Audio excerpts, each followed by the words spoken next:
Hi, my Hey. name is Elena Tate. I'm a volunteer with Epicenter-NYC. Um, Epicenter-NYC was launched in July 2020 from Jackson Heights, Queens, the epicenter of the pandemic.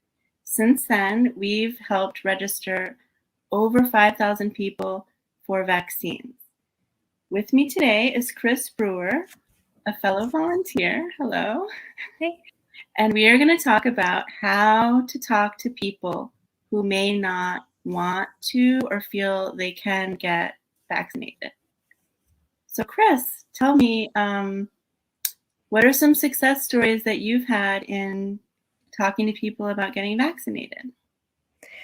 Success stories in terms of people who were initially hesitant, or Yeah. most recently, I've been noticing that the people I'm working with have more challenges physically dealing with the logistics of getting to vaccination. Whether that's, I mean, in the beginning, it was about how to help people to book because appointments were pop up on the screen, gone immediately, and that was the challenge. And we had previous shows where we talked about that and how to deal with that and how to navigate that.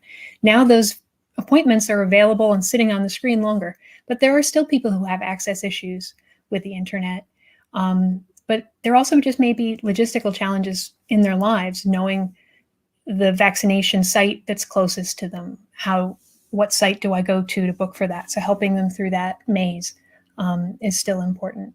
But there's a lot of other challenges too. How about you? What are some things you've been seeing? Well, I have noticed, there is a law that people need to have paid time off from their employer to get vaccinated, but I mean, lots of people who are very concerned about, they can't take time off work. They're not going to get paid for the time.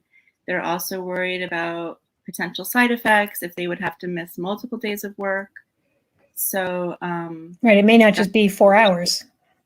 Exactly. That's a real issue. So what I try to say is that, everyone's different. You really can't tell if you're going to have, side effects to the point where you need to sleep for 2 days, whether you can't, do heavy lifting the next day with your arm. Some people don't feel a thing, and some people, They have side effects on the first dose, but not the second dose. Some people, it's the opposite. So that kind of unpredictability is a real challenge for people in terms of, how can you convince someone who may be hesitant or unsure about if they can get vaccinated in terms of their own scheduling? Sure. And some of those are challenges that if it's a loved one in your life, I've suggested to some folks, is there someone who could be on hand to make sure that, there's dinner for the kids on day 2 if you don't feel well? How can we help our neighbors who may need a hand getting through those challenges? But something that I think is, in my opinion, important is that it's not necessarily about vaccine hesitancy. Mm-hmm. These are logistical challenges that in the neighborhood where I live, a lot of people have been vaccinated. In other neighborhoods, there's a much lower level of vaccination. And I think it would be judgmental of me to sit here and feel, oh, well, people just must not be interested. They are interested. When we reach into those communities as volunteers, people are interested. They just have different challenges that I might not think of right away because my life is different. We all have different lives and different family situations, etc. So another issue I've seen is transportation. Have you noticed anything about people not being able to get to an appointment or unsure about where to go? Well, they're definitely not sure about where to go. If you have a site up the street, do you know, is it a city site? Is it a state site? And how far is it? There are some neighborhoods where there are a lot more opportunities than others. Yes, transportations. Some people also may not know that there are programs available. The city offers transportation programs, free transportation to and from. There are even ambulettes. And Uber and Lyft have also right. There are codes that people can use to get a free ride to and from the vaccination site. Mm-hmm. And I think just the fact that the vaccine itself is free is not something that has been front and center to the conversation. Up until this point, we've been talking a lot about supply. At this point, just to say to people, it is free. It is. Work that into the conversation if you're talking to a loved one or a neighbor. And you don't need insurance. No, there's no insurance needed. I understand that some volunteers from our Epicenter were also reaching into businesses, contacting the local business and saying, do you need a hand? I mean, we are still here and available to do bookings for people who don't have time to do that. And we are still here and available to talk through, hey, what location are you? What would be the most logistically feasible place to go, whether it's the place nearest to your office or place nearest to your home or your day-to-day where you go to do your work. We're still here to help with those things if people need it, for sure. And we have a phone number. Some people may not have the internet. Mm-hmm. Some places are asking, put your email. Well, even if you don't have an email address, you can still get the vaccine. We can use our email address and help you with that. And we have very, very, sorry to interrupt you. We have very experienced people. We're good at the challenge of the booking thing. We know how to do, but we're also, a good resource for people who just need to talk through what's the best place for me to go. Here are the challenges I'm having. So, if you can help your loved one or your neighbor to meet those challenges, great. If you need an extra assist, we are still here to do that. Now, what about people who are scared of needles? That's real. I mean, when someone's afraid of needles, they're afraid of needles like other people might be afraid of enclosed spaces or heights or it's like any other, it's I was reading that people were actually fainting, and there was some question as far as if the vaccine was somehow causing an adverse effect, and then it turned out that it was the fear of needles that was causing people to faint.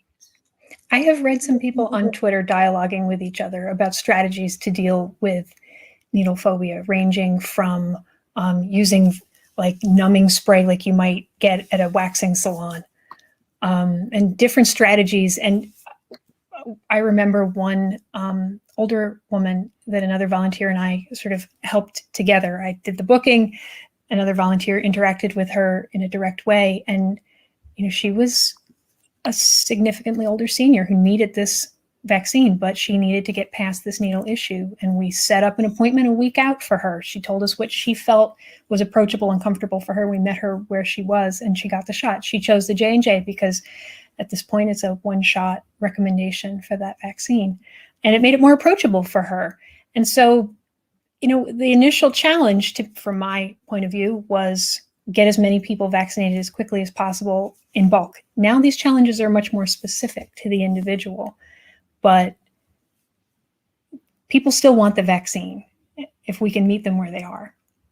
So for anyone just joining us, we're here with Epicenter volunteers, sharing how to get to yes, how to talk to family and neighbors who have not yet been vaccinated. So we talked about needle phobia, we talked about transportation, childcare, work issues, potential side effects. Any other issues that you've heard people say, oh, I don't want to get the vaccine because? Well, there are sometimes religious or political beliefs or. Now, do you think you're going to change someone's beliefs?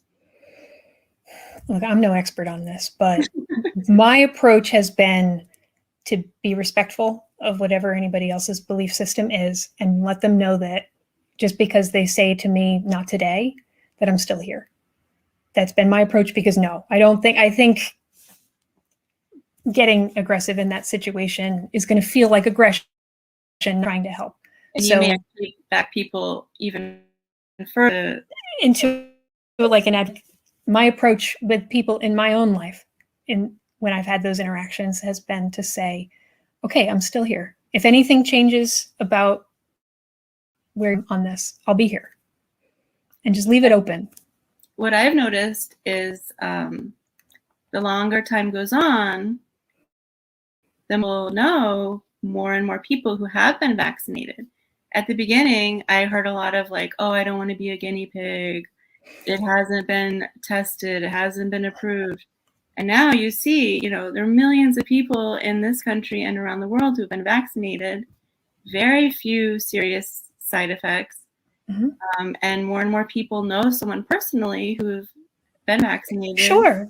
I mean, and isn't that like an honest human experience? When I first started hearing of my very first friends to get vaccines, they were medical health professionals. And when they said, I may get the vaccine as soon as next week, it sounded like they were saying to me, I'm going to meet a unicorn. Like, there's a leprechaun in my yard. Like, I was like, my mind was blown, and it took me a minute to go, wow, that's happening now? Okay, cool. And, right. But my first reaction was, I'm not really, it wasn't necessarily hesitancy. It was just kind of, so I feel like giving people the benefit of the doubt to have that journey, however quickly or slowly it happens, is okay.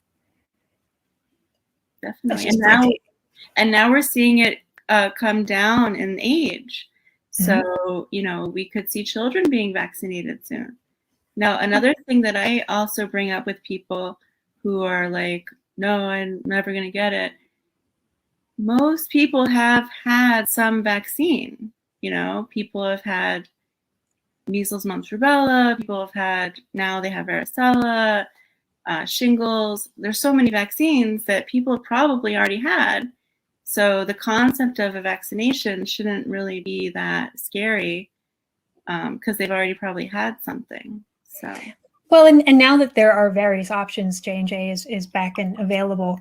If people feel more comfortable with perhaps what they perceive to be a more traditional vaccine model, there are different options. So sometimes just having a conversation, if you're trying to get someone to feel more comfortable talking to you about it, is just to talk to them, meet them wherever your relationship is and wherever they are.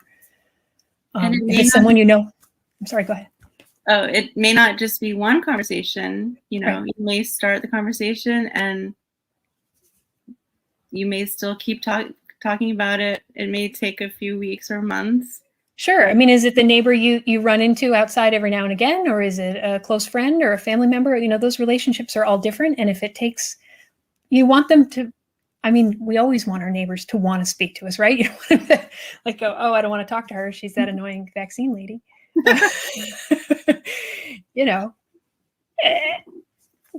Not everybody has come to it as quickly as others, but they are still coming. And the vaccine's available and it's free, and we can book you if you need it. And like you said, the issues that people bring up are real issues. They're not just things like, oh, that's ridiculous, just get it. So you really do need to listen to people, hear what they're saying about their concerns, and then if you have something to share as far as a personal anecdote or an article about the safety, anything that you can share that might help people, but then also keeping in mind that you don't want to try to force people or no, definitely not, with some facts that they may not be receptive to. Well, and also just talking about like my own experience. I'm fully vaccinated now, and I'm very grateful for that. And I feel less anxious in my day-to-day, something I wasn't expecting. I didn't even notice how much I was carrying, just like, look, this is a very serious illness. COVID has been, here in New York, it's been a frightening year, but there was a level of stress that I didn't anticipate coming down a bit for me. I feel good. I'm glad I did it. I'm very grateful to everyone who made all this possible. And we have an intake form that we are still helping people make appointments. We're still helping people discuss which vaccine is available, where they are, and anything else that you want to add, Chris? Oh, I just think it's been a real privilege to work together on this. This is a group effort to help each other. And as long as we're motivated from that place, I think we're all going to be able to help each other get through this. Thank you so much. Of course. It's nice talking with you. Thank you. So again, this is Epicenter NYC, helping each other get vaccinated, and have a great night.